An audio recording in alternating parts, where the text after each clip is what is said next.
What to do? I just don't know what to do.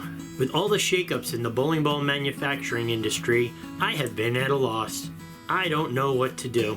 With COVID-19, there are no ball demos to go to. But how can I find out what equipment is really doing well? Every manufacturer is going to tell me that their stuff is the best, so how do I cut through all the hype? Hey, wait a minute, I have a great resource. I have close to 20,000 AOB subscribers to tell me what is working for them. Hey everyone, can you do me a favor? Seeing as I have not bought a bowling ball since there was a shakeup in the bowling manufacturing world, would you share your ball reviews with me? I'm genuinely looking for new equipment to use for myself, so please help me out with this.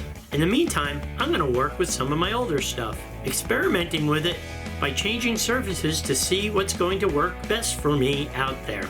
I have a few bowling balls that have really done well for me, so let us start on this journey and get me through until you help me with a decision for new equipment.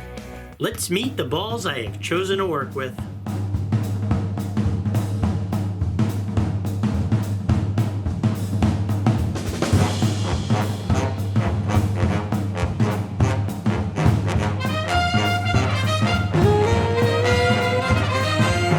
Simple, since I'm mostly a down and in kind of guy. I like a layout that gets the ball down the lane. I have two pearls, one with flare, one without. I also have a hybrid and a salad. I also have a hybrid. You're gonna use that. Yep. I also have a hybrid and a salad.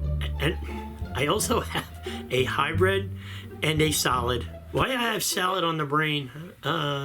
And lastly, I don't go anywhere without plastic. It's fantastic. I happen to use alcohol to clean my equipment. I find I can get a consistent surface with a different grit with alcohol. It's my personal preference. You should use what works best for your game. No judgment from me.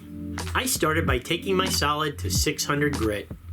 I like to begin with a 360 pad on all 6 sides of the ball, and then go to a 600 pad.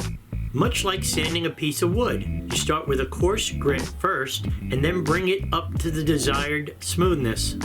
Then I went to 1000 grit on the hybrid, and 1500 on the pearl. I brought the other pearl to 2000. Now to test how these balls are working with my game. What I like to do is be able to, on the same shot, be able to move 2 boards left with each piece of equipment and 1 board with my eyes.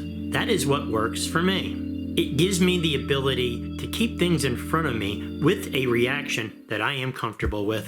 For the most part, the house shot I bowl on is 42 feet in length with the buff, and I feel that this is where my equipment should be in order for me to best approach that shot. Let's take a look at the way each ball travels down the lane. I'm going to move from right to left with these balls. First, the Eruption Pro. I'm going to release this from the 11 board and look at 10 at the arrows. I get it out to 8 at the break point. I hit the pocket at 18 and trip the 4-pin. So I'm going to move my feet a hair to the left with this ball. I release from the 11.5 board and hit 10 at the arrows. It gets to 7.5 at the break point and hits the pocket on 17.5. It exits the pin deck on the 20th board, and there's a strike I really like. The next ball I'm going to test is a Statement Pearl, which we brought to 1500 grit. I released the ball on this shot on the 14th board, and it gets to the 12th board at the arrows. It hits the break point at 9 and the pocket at about 16.5, exiting the pin deck at 15. The result is tripping a 10 pin, a little bit lucky, and not 100% satisfying. So let's try moving a little bit right, releasing from the 13th board and hitting the arrows at 11. It gets to the break point at 9.5, hitting the pocket at 15.5.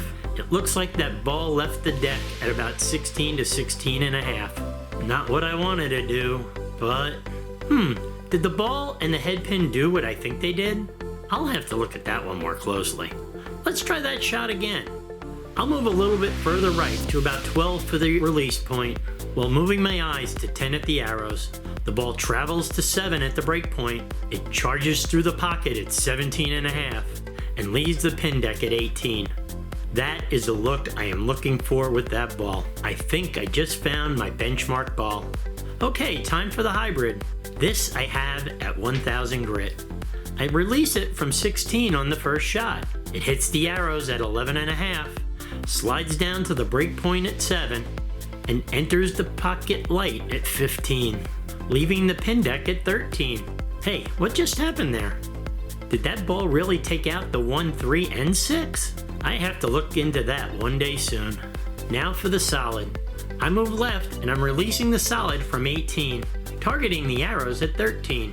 We hit the break point at 7 and the pocket at 15.5. The ball exits the pin deck at 12 and we carry a mixer strike.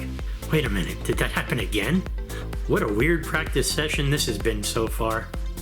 I really have to see what happens on those shots. So I'm going to move a little bit right and back to see where I get to in the pocket. I release at 17 and hit the arrows at 12, the break point at 9, and the pocket at 17. A fairly satisfying strike. The ball leaves the pin deck at about 15. Since this is the second ball I would go to after the hybrid, I'm going to leave it as it is. It would be a left move early in breakdown in transition of the lanes. Overall, I like where everything is right now, and I hope it gets me to the point where I get all of your ball reviews. I'll be putting your reviews on this channel so we can all benefit from your advice. And if your ball review is selected, I'll send you an Art of Bowling jersey from Bowlify as a thank you. So send in those reviews in the comments section below. Thanks for watching and see you on the lanes.